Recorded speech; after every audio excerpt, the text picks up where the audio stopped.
दोस्तों नमस्कार, मैं आपका मित्र डॉक्टर अजय चौधरी। आज मैं आपको एक सुंदर सी जानकारी दूंगा। दोस्तों यूट्यूब चैनल सबको बनाना चाहिए। यूट्यूब चैनल बनाने का फ़ायदा बताऊंगा आपको। लाइक हो या ना हो, लाइक से मतलब नहीं है। सब्सक्राइब हो या ना हो, उससे कोई मतलब नहीं है। हमारे मन की जो बातें हैं वो यूट्यूब संभाल के रखता है। मैं यूट्यूब का तहे दिल से शुक्रिया अदा करूंगा कि हमारी एक एक चीज़ को यूट्यूब सजो के रखता है। तो आज इसी कड़ी में मित्रों, मैं आपको एक खास जानकारी दूंगा, जो जानकारी आपके काम आने वाली है।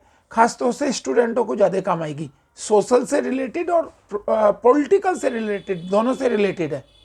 तो क्या आप जानते हैं सन 1991 में किसकी सरकार थी? आई होप नहीं पता होगा, सर्च कर लेना। चंद्रशेखर की सरकार थी। चंद्रशेखर की सरकार के अंदर doctor Manmohan Singh finance finance adviser थे।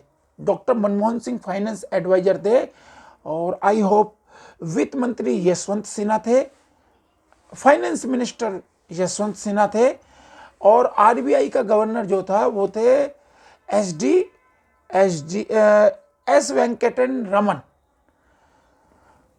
जब देश बिल्कुल गर्द की तरफ जा रहा था, कर्जे की तरफ जा रहा था और देश के खर्चे नहीं चल पा रहे थे, तो इन्होंने एक विचार बनाया कि हम अपना सोना गिरवी रखते हैं। तो इन्होंने सोने को गिरवी रखने के लिए एक पहल चलाई, मुहिम चलाई। और वो सोना गिरवी इन्होंने कितने में रखा? 20, थोड़े से आंकड़े हैं जो मैं नोट कर रहा हूं, $20 करोड़ में इसको गिरवी रखा। कितना सोना गिरवी रखा ये भी मैं बताऊंगा। और गुप्त रूप से सोने को गिरवी रखा, गुप्त रूप से 67 टन सोना। और क्या क्या के गिरवी रखा वहां? उन्होंने जो गिरवी नहीं रखा, उन्होंने बेका, क्योंकि गिरवी नहीं रखा जाता, बेका ही जाता डायरेक्ट कि हम इसको खरीद लेंगे। तो कब से कब तक रखा? 21 मई से 31 मई तक। और ये किस्तों में रखा।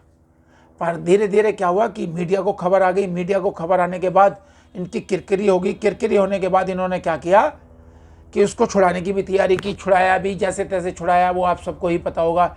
फिर उसके बाद आपको पता था क्या हुआ कि राजीव गांधी की सरकार थी उस समय, जो गिराकर चंद्रशेखर की सरकार बनाई गई। परंतु राजीव गांधी का मद्रास में निधन हो गया। निधन होने के बाद पीवी नरसिम्हा राव की सरकार आई। पीवी नरसिम्हा राव ने वो पूरा का पूरा सोना जो था वापस लिया।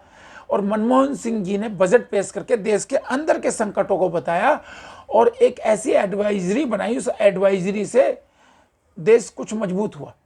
तो सलाहें कम थी ना, सलाहें मजबूत नहीं थी। अगर सलाहकार मजबूत होते, नीतियां ठीक होती, तो ये नौबत नहीं आती। थोड़े से आंकड़े और मैं बताऊंगा कि 2014 में मोदी जी आए। मोदी जी का देश पे बहुत बड़ा कर्जा है। मोदी जी ने क्या किया? मोदी जी ने देश की यात्राएं की। आप लोगों को तो बस इतना पता है, परंतु देश की यात्राएं करके हर देश में जाकर अपने देश की छवि को मजबूत किया। उस समय सोने का भंडार हमारे पास कितना था? 2014 में हमारे पास सोने का भंडार जो था वो 557 टन। और मोदी जी ने उसको कितना कर दिया? 557 टन को कर दिया। नोट कर लेना, गूगल पे पड़ा हुआ है। 2022 का आंकड़ा देता हूं, 785 टन। और अब कितना है? आज जो आंकड़ा है वो है 800 कुछ टन। तो डबल के करीब कर दिया। और अभी भी 200 टन खरीदने की तैयारी चल रही है।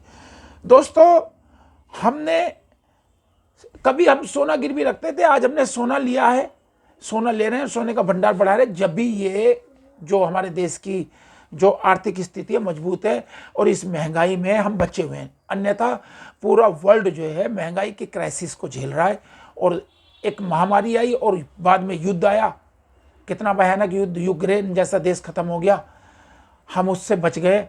मैं चाहूंगा आप मोदी जी के हाथ मजबूत करें या ना करें, परंतु समझने का जरूर प्रयास करें। मैं यहाँ किसी एक व्यक्ति की तारीफ नहीं कर रहा, मैं आंकड़े बता रहा हूं। दोस्तों, मैंने आंकड़े बताए हैं आपको कि दुनिया में गोल्ड गिरवी कैसे कैसे कब कब रखा, उसके आंकड़े मैं बता रहा हूं। दुनिया में गोल्ड गिरवी रखने के रिवाज जो है शुरू से चला है। अमेरिका पे गोल्ड कितना है इसका आपको आंकड़ा देता हूं। अमेरिका पर जो गोल्ड है वो है 8133 टन।